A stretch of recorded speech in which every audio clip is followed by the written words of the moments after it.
mewakili UI Watch yang lain dan juga alumni kelompok alumni UI yang lain. Kami datang ketemu dengan perwakilan dari 75 yang katanya tidak lulus tes. Kami ingin ngecek what was going on. Kita tabayun, ngecek supaya kita dengar langsung dari yang bersangkutan, bukan katanya. Kami punya data, kami cek gitu ya. Dan ternyata analisis indikator yang kami gunakan selama ini pas banget. Bahkan dapat enrichment bahwa memang ngaconya sudah luar biasa. Dan yang 75 orang dengan alasan tidak lulus tes wawasan kebangsaan itu adalah bagian dari program yang memang dipersiapkan untuk menyingkirkan orang-orang, mereka-mereka yang akan membuat KPK tidak bisa dimanfaatkan secara nggak benar. Ini proses yang panjang terus menerus. Jadi ini yang mereka lakukan, dan itu nggak berdiri sendiri. Dengan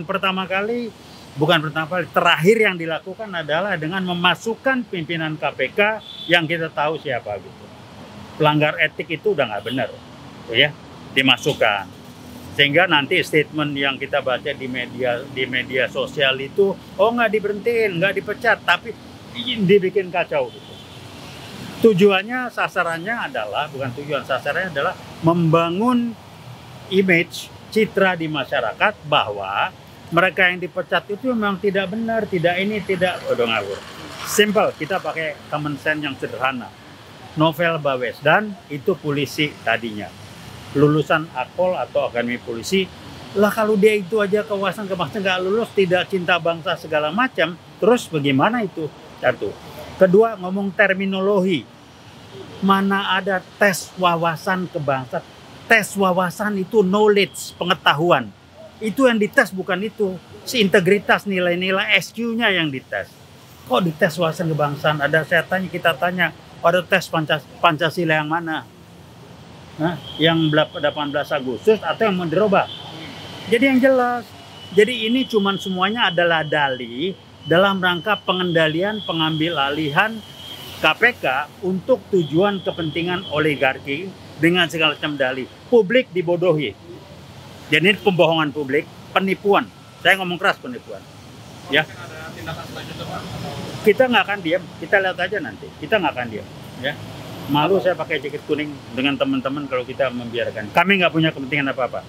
Ya, kepentingan transaksional kami bukan kelas itu. Kami melakukan dengan dasar nilai yang kami yakini dan kami pegang, yaitu veritas kebenaran, probabilitas kejujuran, justisia keadilan. Kita pegang itu. Jadi silakan aja lah. Kami nggak pengen jadi menteri, nggak ada nasional segala macam.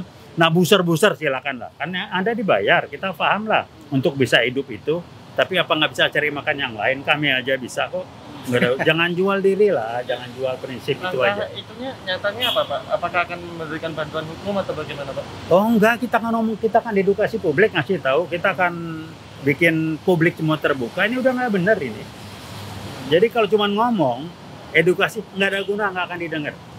Saya baca di medsos, Pak Jokowi sebagai presiden janji perkuat KPK. Kok begini? Saya bilang yang salah kita, kenapa percaya? Itu aja. Ada rekaman digitalnya ngomong gini, udahlah lupain aja lah. Orang sudah biasa yang udah sering bohong kok masih didengar omongannya. Nggak nyalain lah, ini kementerian oligarki. Presiden bisa apa? Ngadepin oligarki, kan itu pertanyaan. Jadi udah jelas arahnya kemana, nggak usah gini lah. Jangan jadi bangsa yang munafik. Kalau saya jadi pimpinan, siapa ngomong jelas, gua akan nggak suka lo, gua gesek, gua akan busuk. Jelas, jangan pakai dalih ngeles di belakang segala macam. Jadi kami mengharapkan dan ingin pimpinan KPK itu tampil dong ke publik ngomong. Ini nggak dibiem di belakang, tampil ke depan. Jadi ya iyalah bagaimana sih jadi pimpinan seperti itu? Gimana Anda mau direspekin gitu? Jadi ini yang kita temukan dan kami dapat masukan mengkonfirmasi apa yang kami sudah cermati sekarang ini. Jika apapun yang kami lakukan bukan kata orang. Kami dengar langsung dari yang bersangkutan dan kita diskusi. Kita nggak dapat masukan kita mangkok enggak, kita tanya dulu, kita counter. Sampai kami berhasil diyakinkan dan ada data-data yang itu oke. Jadi Tadi ketemu siapa aja sih? aduh namanya kita nggak hafal 90 orang lah. Kira-kira salah satunya Pak Novel Baswedan yang saya kenal ya. Terus Yang Dewas sendiri ketemu Pak?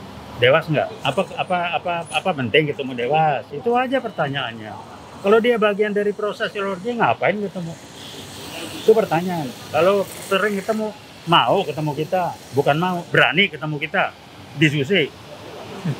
Kami bahkan bilang, panggil tuh yang ngetes, mari kita bicara profesional. Sebagian dari kita nguasain gitu. Jangan ngarang-ngarang, jangan kita dibodohin lah ya. Capek juga gue sekolah gitu. Saya pensiunan dosen dari UI, capek gue sekolah. Jangan dibodohin lah, tes ini ya udahlah ya. Itu kacang gitu. Jangan bohong lah, kalau bohongnya rada pinter. Maaf. Jangan bohong yang bodoh bener gitu. Orang bodoh boleh, tapi jangan dibodohin terus lah. Dan kita jangan dilecehkan, itu aja. Ini awal dari ingin menjadikan KPK sebagai alat untuk memperkuat kepentingan oligarki.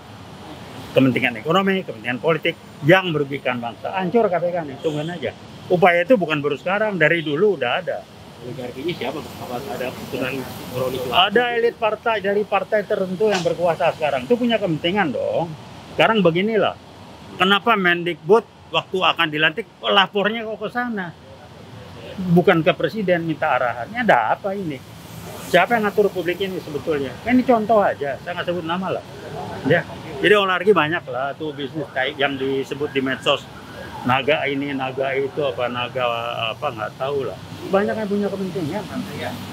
Tuh TK Cina masuk-masuk, masa bisa enteng-enteng lebaran dilarang pulang, nggak boleh berkerumun. Tuh TKA berkerumun-kerumun, tenang-tenang. Ada apa gitu? Jadi ada ngebacanya gampang kok.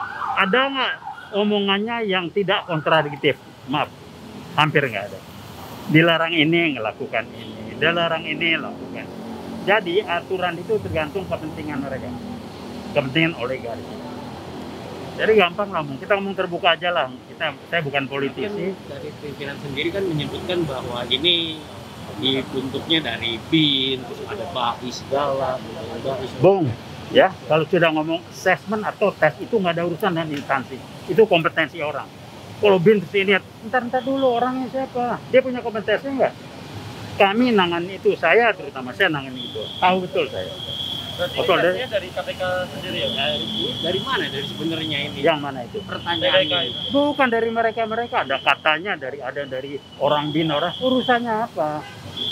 Namanya kalau pakai namanya aja udah keliru. Tes wawasan kebangsaan.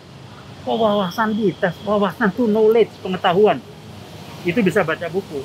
Yang dites, dicek, di-assess, bukan dites, di-assess. Itu nilai-nilai SQ-nya atau integritas, itu nilai-nilainya, prinsipnya yang di-assess, bukan dites. Masa karyawan udah terima alih organisasi dites lagi, Bang? Kita tanya, ada aturan yang enggak mengalih gitu aja. Jadi segala macam dipakai untuk argumentasi ngebohongi publik, bahwa memang orang-orang ini harus disingkirkan karena mereka, kami yakin orang-orang yang tidak bisa dibayar untuk utak-atik menggunakan KPK untuk kepentingan yang nggak beres. Terus terang aja, silakan ada tuh.